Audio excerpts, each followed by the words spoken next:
La perla. El 10 de diciembre era el cumpleaños de la señora Sasaki. La señora Sasaki deseaba celebrar el acontecimiento con el menor ajetreo posible y solamente había invitado para el té a sus más íntimas amigas, las señoras Yamamoto, Matsumure, Esume y Kasuga, quienes contaban exactamente la misma edad que la dueña de casa. Es decir, 43 años. Estas señoras integraban la sociedad, guardemos nuestras edades en secreto, y podía confiarse plenamente en que no divulgarían el número de velas que alumbraban la torta. La señora Sasaki demostraba su habitual prudencia al convidar a su fiesta de cumpleaños solamente a invitadas de esta clase. Para aquella ocasión la señora Sasaki se puso un anillo con una perla. Los brillantes no hubieran sido de buen gusto para una reunión de mujeres solas. Además, la perla combinaba mejor con el color de su vestido. Mientras la señora Sasaki daba una última ojeada de inspección a la torta, la perla del anillo, que ya estaba algo floja, terminó por zafarse de su engarce. Era aquel un acontecimiento poco propicio para tan grata ocasión, pero hubiera sido inadecuado poner a todos al tanto del percance. La señora Sasaki depositó, pues, la perla en el borde de la fuente en que se servía la torta y decidió que luego haría algo al respecto. Los platos, tenedores y servilletas rodeaban la torta. La señora Sasaki pensó que prefería que no la vieran llevando un anillo sin piedra mientras cortaba la torta y, muy hábilmente, sin siquiera darse vuelta, lo deslizó en un nicho ubicado a sus espaldas. El problema de la perla quedó rápidamente olvidado en medio de la excitación producida por el intercambio de chismes y la sorpresa y alegría que producían a la dueña de casa los acertados regalos de sus amigas. Muy pronto llegó el tradicional momento de encender y apagar las velas de la torta. Todas se congregaron agitadamente alrededor de la mesa, cooperando en la complicada tarea de encender 43 velitas. Tampoco podía esperarse que la señora Sasaki, con su limitada capacidad pulmonar, apagara de un solo soplido tantas velas y su apariencia de total desamparo suscitó no pocos comentarios risueños. Después del decidido corte inicial, la señora Sasaki sirvió a cada invitada una tajada del tamaño deseado en un pequeño plato que, luego, cada una llevaba hasta su respectivo asiento. Alrededor de la mesa se produjo una confusión bastante considerable. Todas extendían sus manos al mismo tiempo. La torta estaba adornada con un motivo floral y cubierta con un baño rosado, salpicado abundantemente con pequeñas bolitas plateadas hechas de azúcar cristalizada. La clásica decoración de las tortas de cumpleaños. En la confusión del primer momento algunas escamas del baño, migas y cierta cantidad de bolitas plateadas se desparramaron sobre el mantel blanco. Algunas de las invitadas juntaban estas partículas con los dedos y las ponían en sus platos. Otras, las echaban directamente en su boca. Luego, cada una volvió a su asiento y, con toda la tranquila alegría que correspondía, comieron sus porciones. Aquella no era una torta casera. La señora Sasaki la había encargado con anticipación en una confitería de bastante renombre y todas coincidieron en que su gusto era excelente. La señora Sasaki resplandecía de felicidad. De pronto, y con un dejo de ansiedad, recordó la perla que había dejado sobre la mesa. Con disimulo se levantó tan displicentemente como pudo y comenzó a buscarla. La perla había desaparecido. Sin embargo, estaba segura de haberla dejado allí. La señora Sasaki aborrecía perder cosas. Sin pensarlo más, se entregó de lleno a su búsqueda y su intranquilidad se hizo tan evidente que sus invitadas la advirtieron. No es nada. Un segundo, por favor, repuso a las cariñosas preguntas de sus amigas. Pese a lo ambiguo de su respuesta, una a una las invitadas se pusieron de pie y revisaron el mantel y el piso. La señora Esume, frente a tanta conmoción, pensó que la situación era francamente deplorable. Estaba contrariada frente a una dueña de casa capaz de crear una situación tan desagradable por el extravío de una perla. la señora Esume decidió inmolarse y salvar el día. Con una sonrisa heroica, dijo: «Eso fue entonces. La perla debe haber sido lo que me acabo de comer». Cuando me sirvieron la torta, una bolita plateada se cayó sobre el mantel y yo la levanté y me la tragué sin pensar. Me pareció que se atascaba un poco en mi garganta. Por supuesto que si hubiera sido un brillante no dudaría en devolvértelo, aun a riesgo de tener que sufrir una operación, pero como se trata simplemente de una perla, no puedo sino pedirte perdón. Este anuncio calmó de inmediato la ansiedad del grupo y salvó a la dueña de casa de un trance difícil. Nadie se preocupó en averiguar si la confesión de la señora Esume era cierta o falsa. La señora Sesaki tomó una de las bolitas que quedaban y se la comió. «Esta tiene gusto a perla», comentó. En esta forma, el pequeño incidente fue recibido entre bromas y, en medio de la risa general, quedó totalmente olvidado. Al finalizar la reunión, la señora Esume partió en su auto deportivo, llevando con ella a su íntima amiga y vecina, la señora Kasuga. Apenas se habían alejado, la señora Esume dijo: «No puedes dejar de reconocerlo. Fuiste tú quien se tragó la perla, ¿no es cierto? Quise protegerte y me declaré culpable». Estas palabras informales ocultaban un profundo afecto. Pero por más amistosa que fuera la intención, para la señora Kasuga una acusación infundada era una acusación infundada. No recordaba bajo ningún concepto haberse tragado una perla en vez de un adorno de azúcar. La señora Esume sabía cuán difícil era ella para todo lo referente a la comida. Bastaba con que apareciera un cabello en su plato, para que, inmediatamente, se le atragantara el almuerzo. «Pero por favor», protestó la señora Kasuga con voz débil mientras estudiaba el rostro de la señora Esume. «Jamás podría haber hecho algo semejante». «No es necesario que finjas. Te vi en aquel momento. Cambiaste de color y ello fue suficiente para mí». La confesión de la señora Esume parecía cerrar el incidente del cumpleaños, pero, sin embargo, dejó una molesta secuela. Mientras la señora Kasuga pensaba en la mejor forma de demostrar su inocencia, la asaltó la duda de que la perla del solitario pudiera estar alojada en alguna parte de sus intestinos.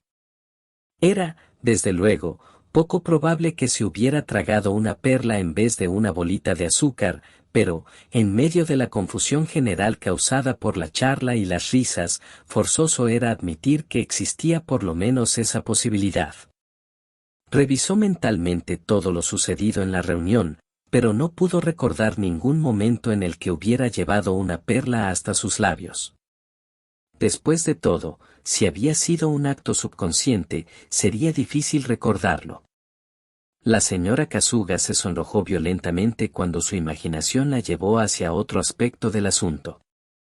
Al recibir una perla en el cuerpo de uno, no cabe duda de que, quizás un poco disminuido su brillo por los jugos gástricos, en 1 o 2 días es fácil recuperarla.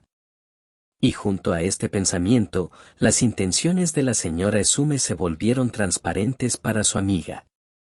Sin lugar a dudas, la señora Esume había vislumbrado el mismo problema con incomodidad y vergüenza y, por lo tanto, pasando su responsabilidad a otro, había dejado entrever que cargaba con la culpa del asunto para proteger a una amiga. Mientras tanto, las señoras Yamamoto y Matsumure, que vivían en la misma dirección, retornaban a sus casas en un taxi. Al arrancar el coche, la señora Matsumure abrió la cartera para retocar su maquillaje, recordando que no lo había hecho durante toda la reunión. Al tomar la polvera, un destello opaco llamó su atención mientras algo rodaba hacia el fondo de su cartera. Tanteando con la punta de los dedos, la señora Matsumure recuperó el objeto y vio con asombro que se trataba de la perla. La señora Matsumure sofocó una exclamación de sorpresa.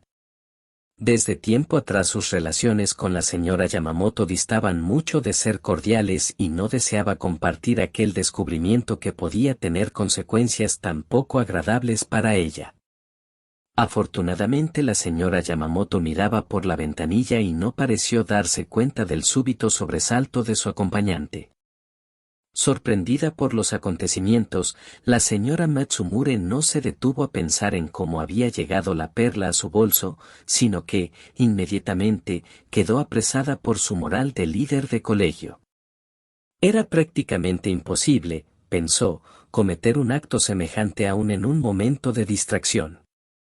Pero dadas las circunstancias, lo que correspondía hacer era devolver la perla inmediatamente. De lo contrario, hubiera sentido un gran cargo de conciencia. Además, el hecho de que se tratara de una perla, o sea, un objeto que no era ni demasiado barato ni demasiado caro, contribuía a hacer su posición más ambigua. Resolvió, pues, que su acompañante, la señora Yamamoto, no se enterara del imprevisible desarrollo de los acontecimientos, en especial cuando todo había quedado tan bien solucionado gracias a la generosidad de la señora Esume. La señora Matsumure decidió que le era imposible permanecer ni un minuto más en aquel taxi y, pretextando una visita a un familiar, pidió al conductor que se detuviera en medio de un tranquilo suburbio residencial. Una vez sola en el taxi, la señora Yamamoto se sorprendió un poco por la brusca determinación tomada por la señora Matsumure a consecuencia de su broma. Observó el reflejo de la señora Matsumure en el vidrio y, en aquel preciso momento, vio cómo sacaba la perla de su cartera. En el transcurso de la reunión la señora Yamamoto había sido la primera en recibir su parte de torta. Había agregado a su plato una bolita plateada que había rodado sobre la mesa y al volver a su asiento antes que las demás, advirtió que la bolita en cuestión era una perla. En el mismo momento de descubrirlo, concibió un plan malicioso. Mientras las demás invitadas se preocupaban por la torta, deslizó la perla dentro del bolso que aquella hipócrita e insufrible señora Matsumure había dejado sobre la silla vecina. Desamparada, en el barrio residencial donde había pocas probabilidades de conseguir un taxi, la señora Matsumure se entregó a oscuras reflexiones acerca de su posición. En primer lugar, aun cuando fuera absolutamente necesario para descargo de su conciencia, sería una vergüenza ir a removerlo todo de nuevo cuando las demás habían llegado a tales extremos para arreglar las cosas satisfactoriamente. Por otra parte, sería peor si, con tal proceder, hiciera recaer injustas sospechas sobre ella misma. No obstante estas consideraciones, si no se apresuraba en devolver la perla, desperdiciaría una ocasión única.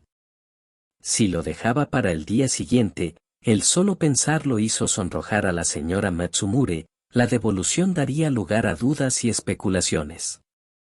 La propia señora Esume había formulado una insinuación acerca de esta posibilidad. Fue entonces cuando, con gran alegría, la señora Matsumure concibió el plan magistral que dejaría en paz a su conciencia y, al mismo tiempo, la libraría del riesgo de exponerse a injustas sospechas. Aceleró el paso y, al llegar a una calle más transitada, llamó a un taxi y ordenó al conductor llevarla a un conocido negocio de perlas en Ginza. Allí mostró la perla al vendedor y le pidió una algo más grande y de mejor calidad. Una vez efectuada la compra, volvió hasta la casa de la señora Sasaki. El plan de la señora Matsumure era entregar la perla recién comprada a la señora Sasaki, diciéndole que la había encontrado en el bolsillo de su chaqueta. Su anfitriona la aceptaría y, después, intentaría hacerla calzar en el anillo. Al tratarse de una perla de distinto tamaño no coincidiría con el anillo, y la señora Sasaki, desconcertada, intentaría devolverla, cosa que no pensaba aceptar la señora Matsumure. La señora Sasaki no podría sino pensar que aquella se comportaba así para proteger a otra persona. Sin duda la señora Matsumure ha visto robar la perla por una de las otras tres señoras. Será, pues, mejor olvidar todo el asunto, pero, al menos, de mis invitadas puedo estar segura de que la señora Matsumure está totalmente exenta de culpa. ¿Quién ha oído jamás que un ladrón robe algo y luego lo reemplace por algo similar y de mayor valor? Con esta estratagema la señora Matsumure se proponía escapar para siempre de la infamia de la sospecha y de igual manera, mediante un pequeño desembolso, de los remordimientos de una conciencia intranquila. Volvamos a las otras señoras. Ya en su casa, la señora Kasuga seguía sintiéndose lastimada por las crueles bromas de la señora Esume. Para librarse de un cargo tan ridículo como aquel, debía actuar antes del día siguiente, pues si no sería demasiado tarde. Para probar realmente que no había comido la perla, era, pues, necesario que la perla apareciera de alguna manera. En resumen, si podía exhibir de inmediato la perla a la señora Esume, por lo menos su inocencia respecto a la hipótesis gastronómica quedaría firmemente demostrada. Si esperaba hasta el día siguiente, aun cuando se las arreglara para mostrar la perla, se interpondría inevitablemente la vergonzosa e innombrable sospecha. La habitualmente tímida señora Kasuga abandonó apresuradamente su domicilio al cual acababa de regresar e inspirada por el coraje que confiere obrar con ímpetu, se apuró en llegar a un comercio de Ginse donde eligió y compró una perla que, a su parecer, era más o menos del mismo tamaño que las bolitas plateadas de la torta. Llamó por teléfono a la señora Esume. Le explicó que, al volver a su casa, había descubierto entre los pliegues del moño de su faja la perla perdida por la señora Sesaki y que le causaba cierta vergüenza ir a devolverla. ¿Sería tan amable la señora Esume como para acompañarla lo más pronto posible? Para sus adentros la señora Esume reflexionó en que aquella historia era poco verosímil, pero por tratarse del pedido de una buena amiga, accedió a él. La señora Sesaki aceptó la perla que le llevara la señora Matsumure y, asombrada de que no se ajustara a su anillo, pensó, agradecida, exactamente lo que la señora Matsumure había deseado que pensara. Se sorprendió, sin embargo, cuando una hora más tarde llegó la señora Kasuga, acompañada por la señora Esume, y le devolvió otra perla. La señora Sesaki estuvo a punto de mencionar la visita anterior, pero se contuvo a último momento y aceptó la segunda perla tan tranquilamente como pudo. No dudaba de que ésta se ajustaría al engarce y, tan pronto como partieron sus amigas, se apuró a probarla en el anillo. Era demasiado chica. Frente a este descubrimiento, la señora Sesaki enmudeció. En el viaje de regreso ambas señoras se encontraron frente a la imposibilidad de saber lo que pensaba la otra, y aunque sus encuentros solían ser alegres y locuaces, en aquella oportunidad cayeron en un largo silencio. La señora Esume, que actuaba con perfecto conocimiento del asunto, sabía a ciencia cierta que no se había tragado la perla. Había sido simplemente para eludir una situación embarazosa para todas que, en la fiesta, se había declarado culpable. En especial, la había guiado el deseo de aclarar la situación de una amiga que, por su inquietud, había transmitido cierta sensación de culpabilidad. ¿Qué podía pensar ahora? Más allá de la peculiar actitud de la señora Kasuga y del procedimiento de hacerse acompañar por ella para devolver la perla, presentía algo mucho más profundo. Quizá la intuición de la señora Esume había ubicado el punto débil de su amiga y, al descubrirlo, la acorralaba transformando una cleptomanía inconsciente e impulsiva en un grave desorden mental. Por su parte, la señora Kasuga todavía abrigaba sospechas de que la señora Esume se hubiera tragado realmente la perla y de que su confesión en la fiesta fuera verdadera. De ser así, resultaría imperdonable de parte de la señora Esume haberse burlado de ella tan cruelmente. Su timidez había contribuido a la sensación de pánico que la había impulsado a hacer aquella pequeña farsa a más de gastar una buena suma. Entonces no era una maldad de parte de la señora Esume, después de todo ello, negarse a confesar que había comido la perla. Si la inocencia de la señora Esume era fingida, la señora Kasuga, al representar tan esmeradamente su papel, aparecería ante sus ojos como el más ridículo de los actores de segundo orden. Pero retornemos a la señora Matsumure. Al regresar de casa de la señora Sasaki y después de haberla obligado a aceptar la perla, la señora Matsumure se sintió algo más tranquila y pudo analizar, detalle por detalle, los acontecimientos del incidente. Estaba segura, al levantarse en busca de su trozo de torta, de haber dejado su cartera sobre la silla. Luego, al comerla, había empleado servilletas de papel, con lo que se descartaba la necesidad de abrir el bolso en busca de un pañuelo. Cuanto más lo pensaba, menos recordaba haber abierto su cartera hasta el momento de empolvarse en el taxi. ¿Cómo era posible, entonces, que la perla se hubiera introducido en un bolso cerrado? En aquel momento comprendió la tontería de no haber tenido en cuenta ese simple detalle en vez de atemorizarse al encontrar la perla. Llegada a este punto de su razonamiento, un súbito pensamiento la dejó atónita. Alguien había colocado la perla en su bolso con absoluta premeditación, a fin de comprometerla. Y de las 4 invitadas a la reunión, la única que podía haberlo hecho era, sin duda, la detestable señora Yamamoto. Con los ojos encendidos por la ira, la señora Matsumure fue hasta la casa de la señora Yamamoto.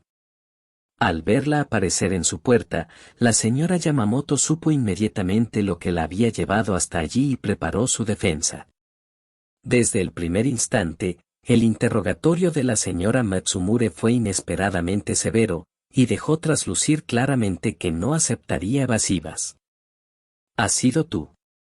Nadie podría haber hecho semejante cosa, comenzó la señora Matsumure. ¿Por qué yo? ¿Qué pruebas tienes? Supongo que si vienes a echarme esto en cara, es porque tienes todos los elementos de juicio, ¿no es cierto? La señora Yamamoto se mantenía en una rígida compostura. La señora Matsumure respondió que la señora Esume, al echarse las culpas por lo sucedido con tanta nobleza, no podía tener ninguna relación con tan ruin proceder, y que, en cuanto a la señora Kasuga, no tenía las agallas necesarias para un juego tan peligroso. Quedaba, pues, una sola incógnita, la señora Yamamoto. Esta guardó silencio con la boca cerrada como una ostra. Frente a ella, la perla traída por la señora Matsumure brillaba suavemente. El té de Ceilán que había preparado tan cuidadosamente comenzaba a enfriarse. No pensaba que me odiaras tanto, la señora Yamamoto se enjugó las comisuras de los ojos, pero resultó evidente que la señora Matsumure estaba resuelta a no dejarse ablandar por las lágrimas. Bueno, voy a decirte algo que jamás pensé decir, continuó la señora Yamamoto. No voy a mencionar nombres, pero una de las invitadas. ¿Con eso quieres hablar de la señora Kasuga o de la señora Esume? Por favor, por lo menos déjame omitir su nombre. Como te decía, una de las invitadas estaba abriendo tu bolso e introduciendo algo en él cuando yo, inadvertidamente, miré en aquella dirección. Puedes imaginarte mi desconcierto. Aun cuando me hubiera sentido capaz de prevenirte, no habría siquiera tenido la oportunidad de hacerlo. Comencé a sentir palpitaciones y más palpitaciones. Y en el viaje en el taxi, oh, qué horror no poder hablarte. Si hubiéramos sido buenas amigas, no hubiera dudado en contártelo con absoluta franqueza, pero como aparentemente yo no te gusto. Comprendo. Has sido muy considerada, y ahora le estás echando hábilmente las culpas a las señoras presentes, ¿verdad? ¿Culpar a otro? ¿Cómo puedo hacerte comprender mis sentimientos? Solo quería evitar el herir a alguien. Está bien. Pero no te importó herirme a mí, ¿no es cierto? Por lo menos podrías haber mencionado todo esto en el taxi. Probablemente lo hubiera hecho si tú hubieras tenido la franqueza de mostrarme la perla cuando la encontraste en tu cartera. Preferiste, en cambio, bajar del coche sin decir una palabra. Por primera vez la señora Matsumure no supo qué contestar. ¿Comprendes, entonces, lo que quise hacer? Lo importante era no herir a nadie. La señora Matsumure se sintió invadida por una intensa ira. Si vas a endilgarme una serie de mentiras como esta, Voy a pedirte que las repitas esta noche frente a la señora Sesume y Kasuga y en mi presencia. Al escuchar esto, la señora Yamamoto rompió a llorar. Gracias a ti, todos mis esfuerzos por no herir a nadie fracasarán, sollozó. Para la señora Matsumure era una experiencia nueva verla llorar y, aunque se repitió firmemente que no iba a dejarse engañar por aquellas lágrimas, no pudo evitar el pensamiento de que, al no probarse nada concreto, quizás podría haber algo de verdad en las afirmaciones de la señora Yamamoto. Para ser más objetivos, si se aceptaba el relato de la señora Yamamoto como cierto, el rehusarse a revelar el nombre de la culpable traslucía cierta grandeza de alma. Y, de la misma manera, tampoco se podía asegurar que la gentil y, en apariencia, tímida señora Kasuga no pudiera sentirse inclinada a realizar un acto malicioso. Del mismo modo, el indudable rechazo existente entre ella y la señora Yamamoto podía, según se miraran las cosas, ser considerado como un atenuante en la culpa de la señora Yamamoto. Tenemos naturalezas diferentes, continuó la señora Yamamoto entre lágrimas, y no puedo negar que hay en ti ciertas cosas que no me gustan. Pero, a pesar de todo, es espantoso que pueda sospechar que necesito valerme de una artimaña tan baja contra ti. No obstante, pensándolo mejor, el someterme a tus acusaciones será la mejor forma de demostrar lo que he sentido hasta ahora en todo este asunto. En esta forma, yo sola cargaré con la culpa y nadie más se sentirá herido. Una vez concluido este discurso patético, la señora Yamamoto inclinó su cabeza sobre la mesa y se abandonó a un llanto incontrolable. Al contemplarla, la señora Matsumure comenzó a reflexionar sobre lo impulsivo de su propio comportamiento. Al dejarse cegar por su antipatía hacia la señora Yamamoto, había perdido la serenidad indispensable para manejar su castigo. Cuando, después de sollozar prolongadamente, la señora Yamamoto alzó la cabeza nuevamente, la expresión a la vez pura y remota de su rostro se hizo visible aún para su visitante. Un poco asustada, la señora Matsumure se puso tiesa contra el respaldo de la silla. Esto no debería haber sucedido nunca. Cuando desaparezca, todo permanecerá como antes. Al hablar enigmáticamente, la señora Yamamoto sacudió su hermosa cabellera y clavó una mirada terrible, aunque fascinante, sobre la mesa. En un segundo, tomó la perla que estaba frente a ella y, con gran determinación, se la metió en la boca. Alzando la taza con el meñique elegantemente estirado, se tragó la perla con un sorbo de té de Ceilán frío. La señora Matsumure la observaba con espantada fascinación.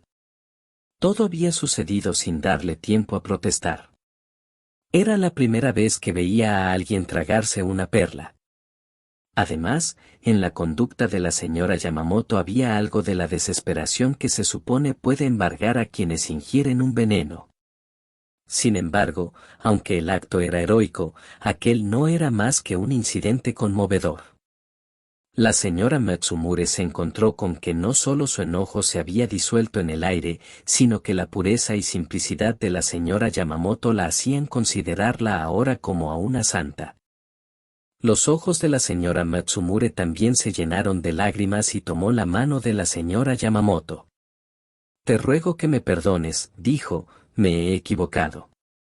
Lloraron juntas durante un buen rato, entrelazaron sus dedos y juraron ser, desde aquel momento, las mejores amigas. Cuando la señora Sasaki se enteró de que las tirantes relaciones entre la señora Yamamoto y la señora Matsumure habían mejorado notablemente y de que la señora Esume y la señora Kasuga habían enfriado su vieja y sólida amistad, no pudo explicarse las cosas y se limitó a pensar que todo era posible en este mundo. Fuera como fuera, siendo una mujer sin demasiados escrúpulos, la señora Sasaki pidió a un joyero que remodelara su anillo en un formato en el cual se pudieran engarzar dos nuevas perlas, una grande y una chica, y lo usó sin complejos, sin ulteriores incidentes. Al poco tiempo había olvidado las conmociones de aquel cumpleaños, y cuando alguien se interesaba por su edad, contestaba con las eternas mentiras de siempre.